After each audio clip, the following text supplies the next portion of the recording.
Welcome to the deep dive. Today, we're going to be exploring the world of traditional Chinese medicine. And Qigong. Oh, very cool. Through a really interesting lens. A personal story called The Old Man from the Hill. And it's not your typical textbook stuff. We're going to sort of uncover some history and philosophy and maybe even give you guys some practical tips. That you can maybe even use in your own lives. Awesome. So think you know what Qigong is all about. We'll get ready for some surprises. I love surprises. So what I find really fascinating about this story is that it takes place in Smock, Pennsylvania. Which, if you don't know Smock, Pennsylvania, as a former coal town. Wow. Known for its very, very hard labor. An industry. So this setting really makes you think. How can this rugged external world intersect with the internal focus of TCM? Yeah. That's what makes this deep dive so compelling.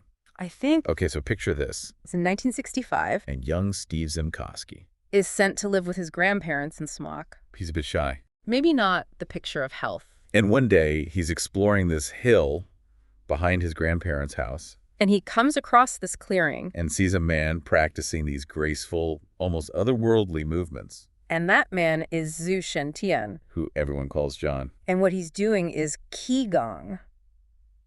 Wow. You can almost feel Steve's apprehension in that moment. You know, he's hiding behind bushes. A little scared of this stranger. Yeah. But John has this incredibly calming presence. And he senses Steve's low energy. You know, his depleted chi. And invites him to learn. It's amazing how he can just sense that, right? Like, we've all heard of qi, this vital life force that flows through everything. Right. But to actually see it in action like that. That's pretty cool. Absolutely. And another detail that stood out to me was John's lifestyle. No TV, no radio. Not even electric lights. Wow. He was living a very simple life. In harmony with nature. Which is a core principle of TCM. It makes you wonder, in our hyper-connected world, could simplifying our lives actually be a key to unlocking greater peace and focus? That's a really good point. Now, the story also dives into Steve's diet. And let's be honest. It's pretty typical for the time. Canned vegetables? Not exactly a recipe for vibrant health. No, not really. Right. Right. And when we analyze this through a TCM lens, we see a potential imbalance. All those canned veggies and dairy are considered cold foods. And too much of them can contribute to all sorts of issues. Especially digestion. Now, before you think I'm saying you have to avoid cold foods altogether. Remember that TCM is all about balance. So thinking about your own diet. Are there any cold foods you might want to balance out? Maybe swapping that sugary cereal. For a warm porridge in the morning. You know, I've always had a tough time with breakfast. Maybe that's the missing piece. Okay. Now, one of the first practices John introduces Steve to is standing meditation. Oh, yeah. You wouldn't think just standing there would be a big deal. But apparently, Steve was surprised by how challenging it was. That's funny. It really speaks to the power of standing meditation. To cultivate internal awareness. Steve starts feeling aches and pains he didn't even know he had. In TCM standing, meditation is seen as a way to strengthen the body. And cultivate a calm, focused mind. It bridges the physical and mental. Which is a recurring theme in TCM. And speaking of bridging concepts, John brings up the 5 elements. Wood, fire, earth, metal, and water. Which I have to admit always sound a bit mystical to me. Yeah, I can see that. It might sound mystical. But it's actually a brilliant framework for understanding how everything in the universe is interconnected. Including our own bodies. And this is where it gets really interesting. Each element has specific colors, emotions, even flavors associated with it. John explains how imbalances in these elements can actually be the root cause of illness. Okay, let's unpack that a little. John teaches Steve that the wood element, for example, is all about springtime and the color green. But it's also linked to anger and the livers. So if someone is holding on to a lot of anger, that could manifest as liver problems. Exactly. It's not just about anger, though. Wood energy is also about creativity and assertiveness. So how do we nurture our wood energy? We might try incorporating more green foods into our diet. Spending time in nature. Or finding healthy outlets for our creative expression. It's all about finding that balance. Oh, cool. And it seems like John has a knack for introducing these practices in a way that really clicks for Steve. After standing meditation, he teaches him the 8 silken movements. Or Pao Dangum. They have these beautiful names. Like upholding heaven with 2 hands and drawing the bow. It's almost like a poetic dance. I love that. And each movement has specific benefits in TCM. Drawing the bow is thought to strengthen the legs and arm, Improve lung capacity. even build confidence, Holding heaven and earth harmonizes the stomach and spleen. which is great for digestion.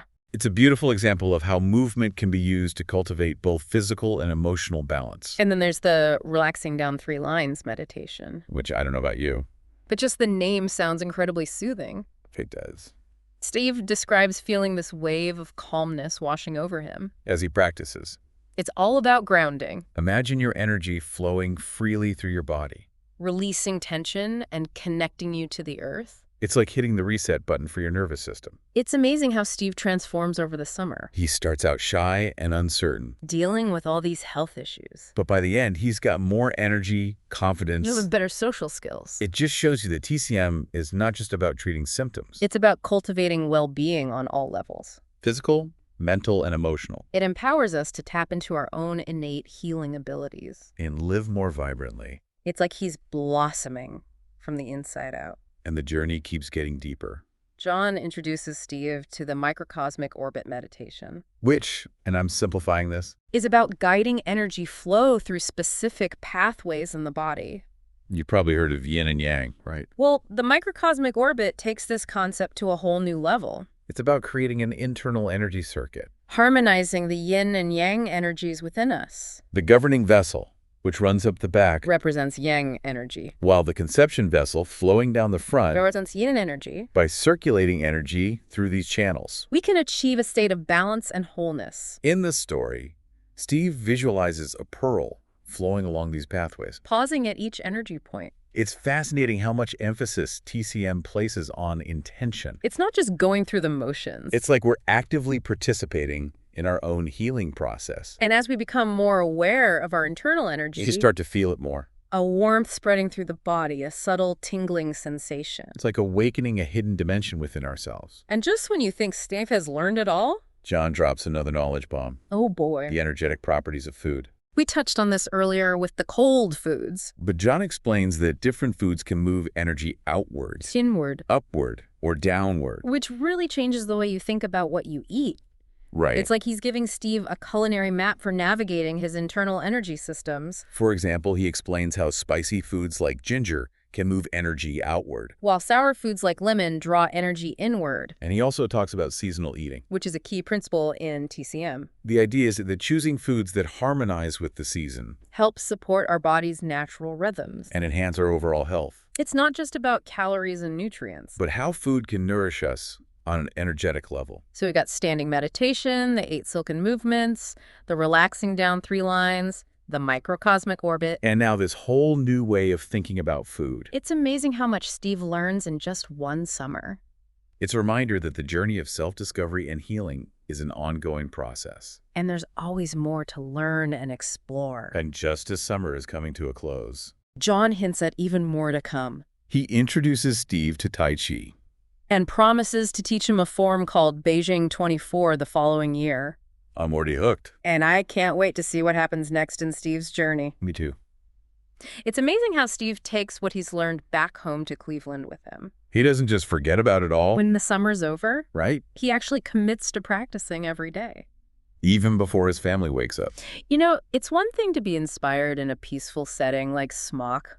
But to keep up the practice in the midst of everyday life, That shows real dedication. it does. And it sounds like it paid off big time for Steve. Absolutely.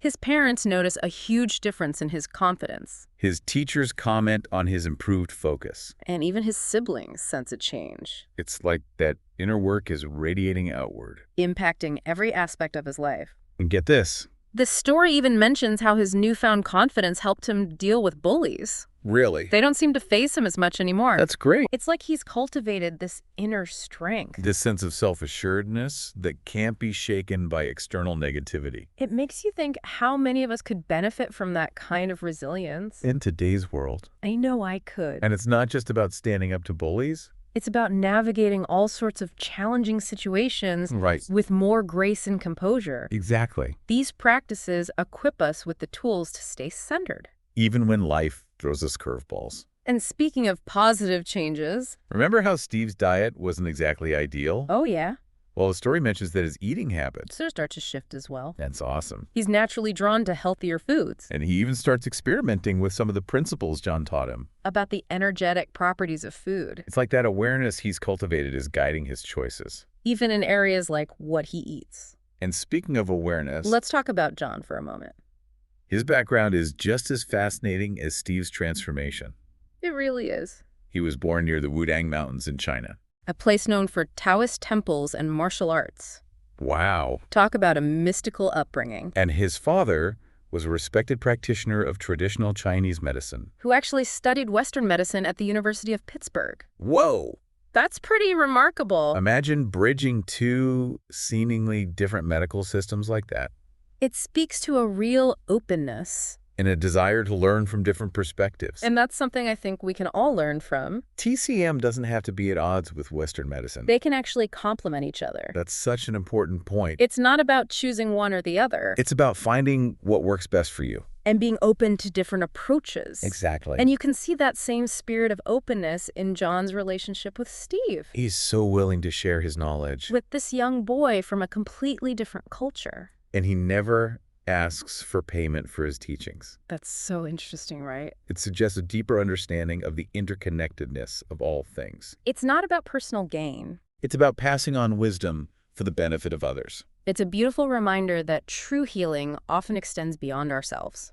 It's about recognizing that our own well-being is intertwined with the well-being of others. And that by supporting each other, We create a ripple effect of positive change, that's a powerful message. especially in a world that often emphasizes individual achievement and competition, It invites us to shift our perspective. and consider a more interconnected way of being. One where collaboration and sharing knowledge become central values. You know, as we're talking about all this, I keep coming back to the setting of the story. Smock, this former coal town, Represents a world that's so different from the internal focus of TCM. it seems like an unlikely place. For this kind of transformation to take place. It's that contrast that makes the story so compelling. Smock represents physical strength and resilience. Qualities that were essential for survival in a coal mining community. But within this seemingly harsh environment, We see the possibility for cultivating inner peace and vitality. it's like a hidden oasis. A reminder that even in the midst of challenging circumstances, We can access a wellspring of inner strength and wisdom.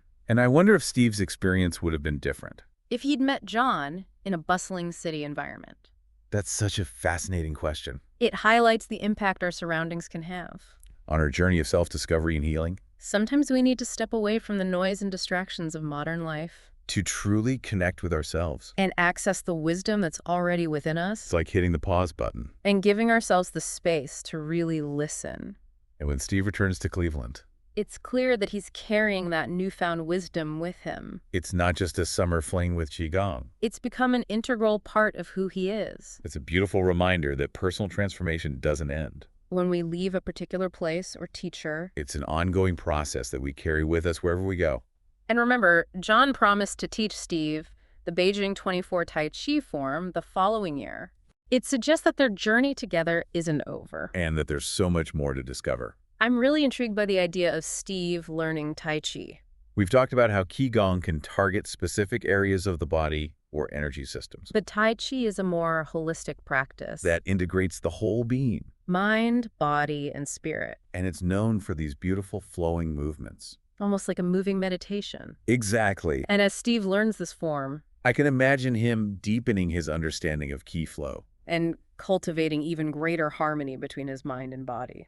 Now, there's something else that struck me as we were preparing for this deep dive. The story never really reveals. Why John decided to stay in the U.S. Or what brought him to Smock in the first place. That's such a great observation. It's like his past is shrouded in mystery. And he chooses to focus on the present moment. On sharing his wisdom with Steve. There's a real beauty in that, It's like he's embodying the principles of non-attachment and living in the now. which are central to both Taoism and TCM. It makes you think, how can we cultivate that same sense of presence and focus in our own lives? Are we holding on to the past? Or are we fully embracing the present moment? Such a powerful question. And it reminds me that sometimes the most profound teachings, Come from unexpected sources. people like John, who live quietly and humbly, Offering their wisdom without fanfare or seeking recognition. It's a powerful reminder that wisdom can be found in the most unlikely places. And that true teachers often appear when we're ready to receive their teachings. It's like Steve was meant to find John. And John was meant to find Steve. There's a sense of destiny or fate at play. It really makes you think about, how important it is to be open to new experiences and unexpected connections. We never know where our greatest teachers might appear. Absolutely. And, as we wrap up our deep dive into The Old Man from the Hill, I'm left with a sense of wonder and possibility. it's a story that reminds us of the transformative power of ancient wisdom The beauty of human connection. and the potential for healing and growth that exists within each of us. I love that. It's not just a story. It's an invitation to explore these practices for ourselves. Yeah. So as we're reflecting on all this, I'm curious what aspect of TCM or Qigong resonated most with you. Oh, that's a good question. For me, It's the emphasis on balance, whether it's balancing the 5 elements choosing foods that harmonize with the season. or finding that sweet spot between activity and stillness, TCM offers so many practical tools for creating greater harmony in our lives. I think that's what's so appealing about TCM. It's not just about treating symptoms. Right. It's about addressing the root causes of imbalance. And cultivating well-being on all levels. Exactly. It empowers us to take an active role in our own health and well-being. Rather than just passively waiting for something to go wrong. And it reminds us that true health is not just the absence of disease. But a state of vitality and flourishing. So true. Now, is there anything from this story that you're particularly interested in exploring further? Maybe the 8 silken movements caught your eye. Or perhaps you're intrigued by the microcosmic orbit meditation. For me, I'm really curious about the energetic properties of food. it's such a different way of thinking about what we eat. We do too. I've already started paying more attention to how different foods make me feel And I'm excited to learn more about seasonal eating. and how I can incorporate those principles into my own life It's such a beautiful way to connect with the natural rhythms of the earth. and support our body's natural wisdom. And it's not just about what we eat, but how we eat. Mindfully, with gratitude, savoring each bite. I love that. And it reminds me of something John says in the story. The greatest medicine is already within you. It's a powerful reminder that we all have the capacity to heal and thrive. And that these practices can help us unlock that potential. So well said. And as we wrap up our deep dive into The Old Man from the Hill, We want to leave you with this invitation. Keep exploring keep learning. and keep discovering the amazing world of traditional Chinese medicine and Qigong. Thanks for joining us on this journey.